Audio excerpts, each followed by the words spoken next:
Huge win for the Knicks. They had to have it, and they got it. 106-100 is the final score in favor of New York. They beat the Pacers in a tough game, and actually the game had kind of like two identities, the first half and the second half, very, very different. The first half was all Pacers. The second half was really all Knicks, and the game was close, up until the end. The Knicks actually, really interestingly, were down 10, I think, at the end of three to show you how dominant they were in the fourth quarter. Let's take a look at some of the important keys of the game and just discuss some of the things here quickly from the teams. And then we'll talk about what we anticipate and what we got to see in game four. So, shooting wise, these teams were very, very similar.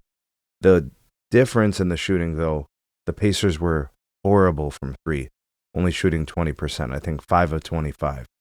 And then from the free throw line, very similar. Both shot it pretty well. Rebounding was very close. The turnovers, really, really close. I think the Knicks maybe had one more turnover.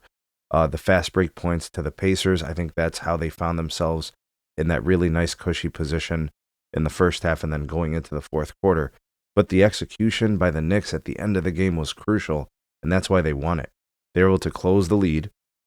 I think they were down by 10 at the end of the third, so they not only closed the lead quickly, but then also were able to build on their lead. So the first half, second half, completely different games, really. And the testament to the toughness of the Knicks. And look, I was really critical of Karl Anthony Towns in the last game. I thought he did a really nice job in this one. I think along with a couple other key contributions besides just Cat. Cat was good. 3 of 7 from 3, 8 of 17 from the field, 5 of 6 from the free throw line, 15 rebounds. Right? He did have 6 turnovers, and that's not good. You got to take care of the ball. You guys know how I am about my turnovers. But I think also that Jalen Brunson, very good, 10 of 10 from free throw. Right? That's crucial because he didn't shoot the ball well. Right? So you had to have that. He really was limited. I don't know, a little bit of foul trouble in there probably to kind of consider. OG had 16, Bridges I think had 15, and off the bench, nothing crazy. I think McBride had 9, Josh Hart had 8. So an interesting lineup change, bringing in Mitchell Robinson kind of in the starting lineup. So going with 2 bigs, and they got the win. So that might be something they go back to in game 4. For the Pacers, Siakam had 17 points. Nothing like the last game. Miles Turner was good, 19 points. Didn't really do too much on the glass, but he did have a couple of blocks. Halliburton, 20 points, kind of a quiet 20 for him. Andrew Nembhard had 9. Aaron Nesmith, a very quiet night, right? Really different compared to the last game, right? Only had 8 points.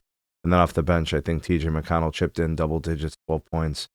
Obi Toppin, 8 points. But it was not the game we saw previously, like game 2, where the and that's been kind of the Pacers' MO. They've been the fourth quarter team.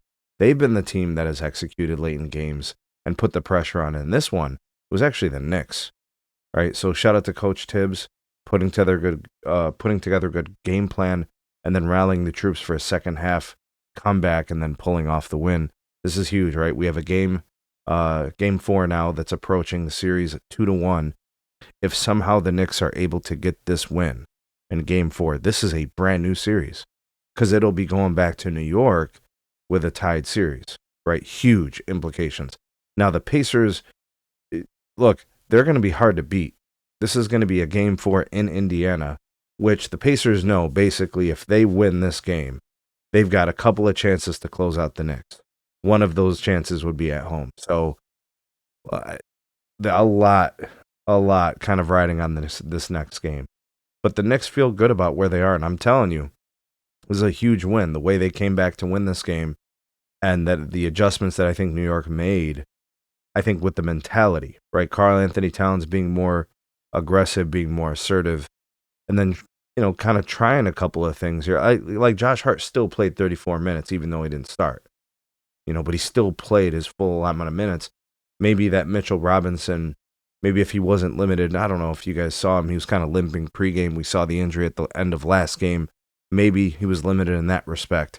But the Knicks put it together, and they executed late in the game. So big ups to the Knicks. We're going to see what's going to happen in game 4.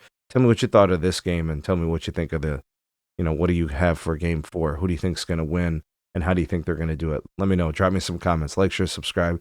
Check out some more videos. We'll see you guys on the next one.